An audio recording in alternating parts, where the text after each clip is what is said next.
Sir मैं Modi government के खिलाफ नो कॉन्फिडेंस ला सकता हूं, मगर वक्फ बोर्ड का चेयरमैन जो नॉमिनेट होगा उसके खिलाफ नो कॉन्फिडेंस नहीं ला सकते हम, बिल्कुल नहीं ला सकते। क्या मजाक है बताइए आप, ये डेमोक्रेसी है। नॉमिनेट भी स्टेट गवर्नमेंट करेगी, वो अगर डिक्टेटर बन जाएगा जैसा आज भारत में हो रहा है तो वो भी नहीं हटेगा। सब जितने हिंदू धर्म के प्रॉपर्टीज हैं, सिख धर्म के, बौद्ध के हैं और आपके जैन के, वहां पर उन्हीं के मजहब का ऑफिसर होगा। और कहां पर नहीं होगा? वक्फ बोर्ड में। Waqf board is a pure religious institution. कि क्या उस वक्त राजनाथ सिंह साहब, अडवाणी साहब, हमारी लेट सुषमा स्वराज, ये बड़े बड़े नेता यहां बैठे थे, आपने यूनानिमस उस कानून को पास करवा दिया। कीर्ति आजाद थे उस वक्त, अब यहां बैठे हैं वो टीएमसी में। तो क्या आप गलत थे या वो गलत थे, हमको बता दीजिए आप। बहुत बहुत शुक्रिया सर। स्पीकर सर, मैं ये वक्फ तरमीमी बिल की मुखालिफत में खड़ा हुआ हूं। किसी एक शायर ने बड़ा अच्छा कहा था, जब भी ज़मीर और ज़र्फ का सौदा हो दोस्तों, जब भी ज़मीर और ज़र्फ का सौदा हो दोस्तों, कायम रहो हुसैन के इनकार की तरह। सर, ये वक्फ तरमीमी बिल भारत के गयूर मुसलमानों के ईमान पर, इबादत पर एक हमला है। नरेंद्र मोदी की हुकूमत ने इस मुल्क की सबसे बड़ी अक़लियत के खिलाफ एक ऐलान जंग कर दिया, और ये जंग ना सिर्फ मेरे जिस्म पर है, बल्कि मेरी आज़ादी पर, मेरी समाजी और माशी मार्जिनलाइजेशन पर है, मेरी शहरियत पर है, मेरे मदरसे, मस्जिदों, खानखाहों और दरगाहों को निशाना बनाया जा रहा है। और ये हुकूमत सच्चाई को नहीं बयान कर रही है कि ये तरमीमी बिल से मुसलमानों का तहफ़्फ़ुज़, तरक्की और गुर्बत का खात्मा होगा। ये सरासर झूठ है। सर, अगर आप आइन के आर्टिकल 14 को देखेंगे तो उसमें लिखा हुआ है इक्वल प्रोटेक्शन। अब आप देख लीजिए सर कि हिंदू, सिख और जैन को और बौद्ध को उनके एंडोमेंट में तहफ़्फ़ुज़ मिलेगा, क्योंकि उनका एंडोमेंट बाय यूजर बरकरार है और उनका एडमिनिस्ट्रेशन उनके हाथ में होगा कि गैर हिंदू या गैर उनके मजहब का आदमी दान भी दे सकता है उनके लिए। और एंडोमेंट बोर्ड का तहफ़्फ़ुज़ भी मिलेगा, क्योंकि उसके ऊपर ओवरराइडिंग क्लॉज अप्लाई नहीं होगा, लिमिटेशन का कानून उस पर अप्लाई नहीं होगा। उसके बरक्स ऑपोजिट आप देख लीजिए, मुस्लिम वक्फ को वक्फ बाय यूजर निकाल दिया गया। एक मुस्लिम वक्फ की जायदाद पर कब्जा होगा, लिमिटेशन लगेगा तो जो एनक्रोचर है, जो खाबिज है, वो रातों रात मालिक बन जाएगा और एक गैर मुस्लिम वक्फ बोर्ड को एडमिनिस्टर करेगा। ये आर्टिकल 14 के इक्वल प्रोटेक्शन का वायलेशन। अब आर्टिकल 14 में सर इक्वालिटी बिफोर लॉ भी है, और उसका कैसा वायलेशन हो रहा है कि कोई आर्बिट्ररी स्टेप नहीं ले सकता और कोई भी ऑफिशियल किसी भी तरीके से गलत आर्बिट्ररी फैसला नहीं लगा। यहां पर आप एक डेजिग्नेटेड ऑफिसर को रखकर वो फैसला लेगा कि ये जायदाद वक्फ की है, गवर्नमेंट की है। क्या ये प्रिंसिपल्स ऑफ नेचुरलिज्म के खिलाफ नहीं है जिसका तकर्रुर एग्जीक्यूटिव करती है? ये हमारे theory of separation of powers, Bharat के आइन का बेसिक स्ट्रक्चर का हिस्सा है। क्या इसका वायलेशन नहीं है? सर, आर्टिकल 25 का वायलेशन कैसे है कि आप मुसलमानों से वक्फ बाय यूजर छीन रहे हैं और फिर आप कर्ब कर रहे हैं वक्फ वाल औलाद को, मगर वहीं पर दूसरे धर्म के मानने वालों को उनके मजहब पर चलने की पूरी इजाजत है। लफ्ज जो आर्टिकल 25 में इस्तेमाल हुआ सर, वो इक्वली एंटाइटल्ड, यहां पर मुसलमानों के इक्वल एंटाइटल्ड नहीं हो रहा। अभी हम गृह मंत्री का, वजीर दाखिला का, यहां पर उनका हमने तकरीर सुनी, यहां पर वो ये कहते हैं वजीर दाखिला, शायद वो कटमुल्ला की जबान ना कह दें, वजीर दाखिला कहने पर वजीर दाखिला ने अपने बयान में कहा कि बोर्ड और काउंसिल जो होगा वो माने वक्फ इस्लाम से अलग है। सर, अगर ये बात सच है आपकी, तो फिर आपको यह कानून बनाने की जरूरत ही नहीं है। आप एक नॉन स्टैट्यूटरी बॉडी बना दीजिए। ये जो कानून बन रहा है ना सर, ये आर्टिकल 26 इसका सोर्स है, और आर्टिकल 26 जब इसका सोर्स है तो आर्टिकल 26 का ABCD क्या कहता है कि रिलीजियस डिनोमिनेशन को अपने मजहब के अफेयर्स खुद चलाना, मूवेबल इमूवेबल प्रॉपर्टी को लेना और एडमिनिस्टर करना। जब हिंदू धर्म को, बौद्ध धर्म को, सिखों को यह राइट दिया गया है तो आप कैसे मुसलमानों से छीन रहे हैं? तो ये आर्टिकल 26 का ग्रेव वायलेशन है। तो सर अब वक्फ यूजर का मामला देखिए, मिनिस्टर साहब ने कहा कि एंक्रोचमेंट हो रहा है, 17,000 एंक्रोचमेंट हुए हैं। तो यही नरेंद्र मोदी की हुकूमत ने 2014 में उस वक्त के मंत्री ने एक Waqf properties eviction of unauthorized occupants bill को इंट्रोड्यूस किया। आपने विड्रॉ कर लिया 2024 में उसको। क्यों विड्रॉ किया सर आपने? जब आप मान रहे थे कि एंक्रोचमेंट हो रहा है तो आपने बिल को विड्रॉ कर लिया। अच्छा सर, अब वक्फ यूजर को आपने निकाल दिया, माने कंडीशन क्या लगाए कि अगर उसमें डिस्प्यूट होगा और गवर्नमेंट प्रॉपर्टी होगी। सर डिस्प्यूट तो है, मिसाल के तौर पर मोहिबुल्लाह साहब जिस मस्जिद के इमाम है, पार्लियामेंट के सामने मस्जिद है सर, 123 प्रॉपर्टीज में मस्जिद है, डिस्प्यूट चल रहा है। कल कलेक्टर या डिस्ट्रिक्ट ऑफिसर बोलेगा कि भाई साहब ये गवर्नमेंट प्रॉपर्टी है, स्टिकर लगा दिया जाएगा, मस्जिद बंद, गवर्नमेंट प्रॉपर्टी हो गई, होगी ना सर? अब ये बताइए, आप जब से यहां पर पूरे बीजेपी रूलिंग पार्टी हमको ज्ञान दे रहे हैं कुछ नहीं होगा, कुछ नहीं होगा, मैं दलील के साथ बता रहा हूं आपको। ये मस्जिद दिल्ली गवर्नमेंट बोलती हमारी है, वक्फ दिल्ली वक्फ बोलता हमारी है। तो सर वक्फ यूजर, अगर मैं अपनी गवर्नमेंट के खिलाफ वक्फ बोर्ड वक्फ यूजर इस्तेमाल नहीं करेगा तो क्या है सर? अच्छा, ये अमेंडमेंट जब हो जाएगा तो मुझे कहने दीजिए सर, सिर्फ प्राचीन मंदिरों की हिफाजत होगी, मस्जिदों की नहीं होगी। अब सर आप आ जाइए, अगर डिस्प्यूट मेरा एंशिएंट मॉन्यूमेंट से वक्फ का, एक मिसाल दे रहा हूं, दिल्ली में 172 वक्फ प्रॉपर्टीज एएसआई कंट्रोल में है, मैं तो हार ही गया वो, क्योंकि मेरे पास डॉक्यूमेंट नहीं है। आप कह रहे हैं कि डॉक्यूमेंट चढ़ाओ। अगर मेरा गवर्नमेंट से डिस्प्यूट चल रहा है, मैं तो क्लेम ही नहीं कर सकता, क्योंकि आप जज बनेंगे, आप ही फैसला करेंगे, और जब तक आप फैसला नहीं करते वो वक्फ की प्रॉपर्टी नहीं होगी। वो प्रोविजन डाल दिया आपने। अच्छा, अगर मेरा डिस्प्यूट एंक्रोचर से होगा सर, तो एंक्रोचर में तो आपने तो 107 को डिलीट कर दिया। आप रातों रात खाबिज को, एंक्रोचर को मालिक बना रहे हैं। सर मैं ये पूछना चाहता हूं आपके जरिए हुकूमत से, एक मुंबई में एक बहुत बड़े दौलतमंद है,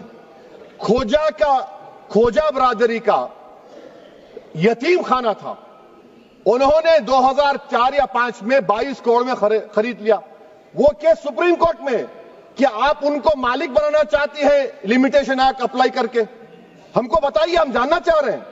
और सच्चर कमेटी ने सर 2007 में कहा कि दिल्ली के 123 प्रॉपर्टीज की मार्केट वैल्यू 6,000 करोड़ की। आज हम 2025 में आ गए, क्यों आप उन प्रॉपर्टीज के खिलाफ पड़े हुए? 1976 में उस वक्त के वजीर आजम इंदिरा गांधी लेटर लिखा, इसको आप दे दीजिए, मगर आप उसको मानने को तैयार नहीं है। तो सर और एक जो झूठ फैलाया जा रहा है, management empowerment efficient development. Sir this bill takes any management from the hands of Muslims, disempowers the waqf in comparison to any other stakeholder, takes away the efficiency of administration and hampers development.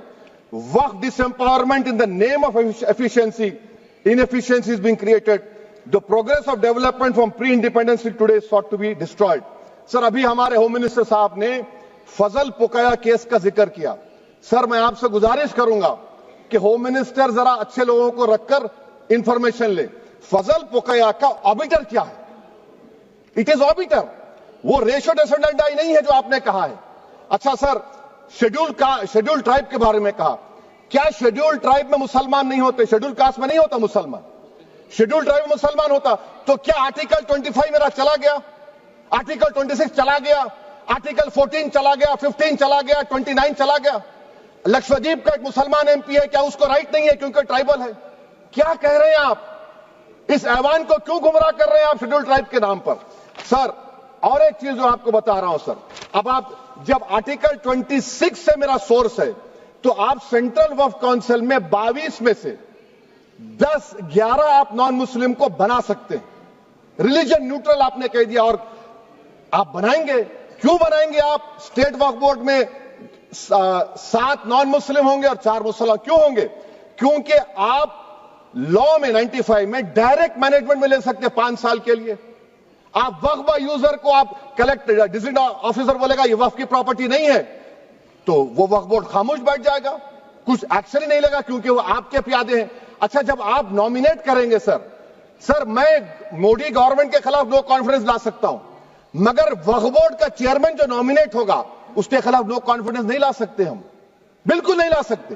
क्या मजाक है बताइए आप? ये democracy है? Nominate भी state government करेगी, वो अगर डिक्टेटर बन जाएगा जैसा आज भारत में हो रहा है तो वो भी नहीं हटेगा।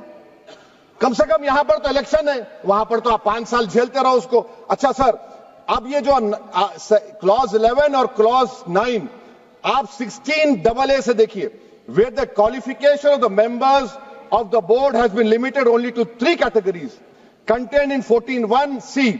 Intention is very clear that the majority is to be packed with non-Muslims. So who will defend my interests, sir? If I cannot depend on the state work board, central work council, which are going to comprise non-Muslims, this in itself is a clear violation of Article 26, 14 and 15, sir. अच्छा sir, CO पहले 95 act में था कि word मुस्लिम, आपने गायब कर दिया उसको। अरे आखिर क्यों इतनी नफरत है आपके लफ्ज मुसलमान से? अच्छा फिर क्या कह रहे हैं आप कि ये भी आर्टिकल 26 का वायलेशन है।